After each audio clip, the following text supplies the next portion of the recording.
Good evening, comrades. Welcome. It's very, very cold here in my cellar. It's middle of December. Snow is thick on the ground outside. I'm very cold, hence this silly outfit. So I am pretty much the Ruski Clark Kent. Now, while you're wondering where I am, I'm in a bomb shelter, okay? Just so it happens to be also in my house. I live above the bomb shelter. This is my cellar, reinforced as a bomb shelter in the 1930s. I did not graffiti my own house. This is the kids who owned the house before me, or the kids or the parents who owned the house before me. So that explains that.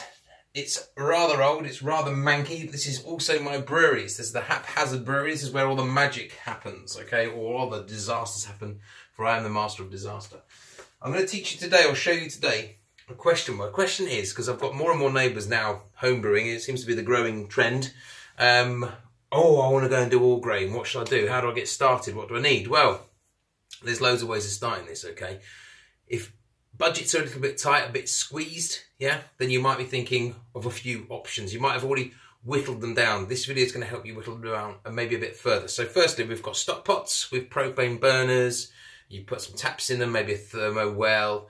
You might have that as an option, yeah? You might be looking at a converted tea urn, something that you can convert, maybe a Buffalo boiler, a Burco, something like that. You could be looking at maybe a Bulldog brewer, which is like an all-in-one brewing system, or a Grainfather, which is also an all-in-one brewing system, a Spiegelmeister, a Braumeister, a Pico brewer. There's lots of these options, okay?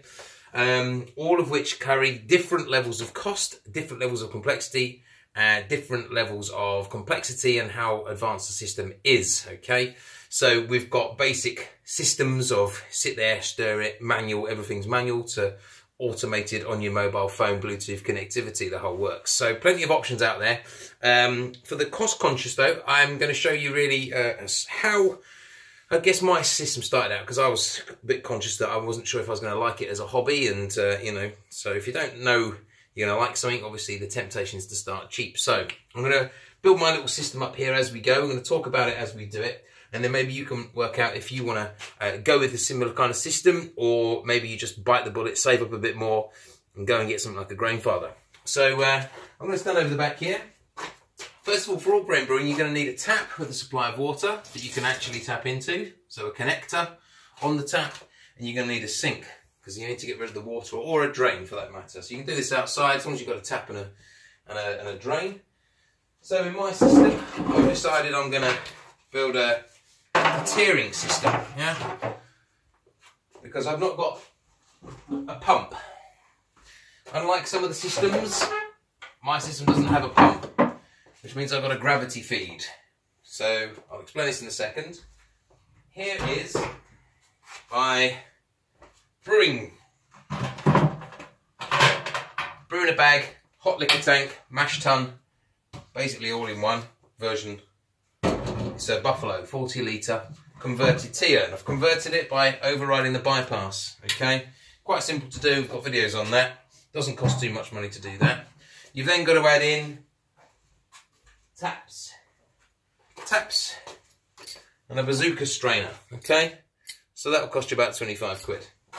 This will cost you about 110, 125 quid, somewhere around that figure anyway. Oh, you're going to need something to keep the bag off the bottom if you do brew in a bag. This thing guarantees to cut you. I've cut myself so many times, I've just cut myself again.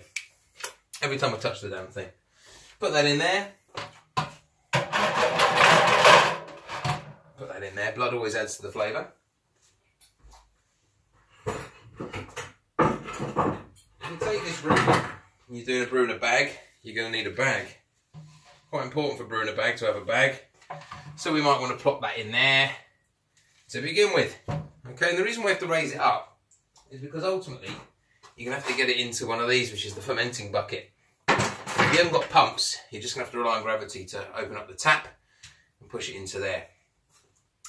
So we've got some things. You might then think, well, do you know what? Might as well invest in some clips. Pop those on, make sure the bag stays where it is while I'm stirring it with my paddle. Most people start with a cheap plastic one, later move on to something a bit more advanced like that. Stainless steel. Put that in there as well. Now then, this is perfectly fine as a setup. We can get it up to temperature. Okay, we'll use something to measure the temperature. So here we go. You're now going to need one of these, which is the thermo pen. Good idea to have a thermo pen anyway. Not cheap, but they're very good. About 35 quid. That's going to measure your temps. You're going to get up to between 64 and 70 odd degrees to mash in and to kind of do your mash with. So put your dough in, dough in with your grains. Pour your grains in, get the temperature up, make sure it's at the right temperature, give it a stir, and typically what people then do, put the lid on, get a sleeping bag. So you're going to need to buy a sleeping bag as well. It's another 20 quid, 30 quid, however good a sleeping bag you want. You can do that every 20 minutes, stir it, okay? And that's how most brew it in the bags start out, bleeding profusely now. What we'll then do, once you've got your grain all kind of mashed in after the hour, you're going to have to lift this bugger out, okay? This is heavy. So what you're going to do is you're going to try and lift it, because it's already quite high, right? So you're going to have to lift it up and spin it, try to get that compressed a bit like a tea bag thing going on. Try and squeeze it, bearing in mind it's hot. It's about 67, 60 degrees, at least 65 degrees. It's quite hot. Do what you can. If it's a really bulbous thing, you're going to be shaking like this, and you know what? It might be starting to spill out the sides if it's a big grain bill. So then what you might think is, you know what, this is quite difficult. I'm finding this quite heavy. I'm going to build myself a winch system. I've got a pulley and a winch system here. So, let's add that to the list of things that we should probably also consider buying. There we go. Oh, look at this thing come down here. I don't even know how that's going to work because it's all got tangled up. Where's that going? Anyway, we've now got this dangly, horrible winch system, which you can end up hanging yourself on if you're not careful. The next evolution of the idea, of course, is you go around to your neighbours and guess what? They've got a Grainfather and it works wonderfully. Very, very simple. It's got a basket, not a bucket, not a bag. So you're going to put your bag inside the bucket, inside the boiler. Okay? That gives it a nice little easy handle to connect to your winch. So this is getting slightly better. And do you know what? You can put holes in the bottom of the basket to help it drain. And what you're going to do is you're going to winch it up as high as you can. And you can either drop that into another bucket and sparge over the top of that, or you can get yourself an IKEA sieve, put that on there like that, and put it down like that, let it drain through the bottom, sparge over the top before you start your boil. So now we've got winches, buckets, bags, sieves, taps, devices to keep it off the bottom. We've got paddles, we've got temperature thermometers, okay? And yet, we're still not really getting the same efficiency as the Grainfather is. Because the Grainfather does something called recirculation. And everyone thinks, oh, that sounds like a great idea, and it is a great idea. So, what you then start to think is, well, can I get my system to recirculate? Quite simple, once you've got the bag and the bucket with the holes in, you add yourself a fish pump. Oh, I'm bleeding on my bag now, this is bad. Does Superman bleed? It's kryptonite, that's what it is. Or some kind of goo. So we're going to put our fish pump in. It's only a £6 fish pump, right? We're going to plug it in. More plugs, more sockets, more electrical things around water. That's what we need, isn't it? That's always very safe. And we're going to have the end of the dongle. We're going to put that in the top. And we're going to allow this to now recirculate from the bottom to the top. But how do we know what the temperature is and what it should be? Well, you're going to need a temperature controller.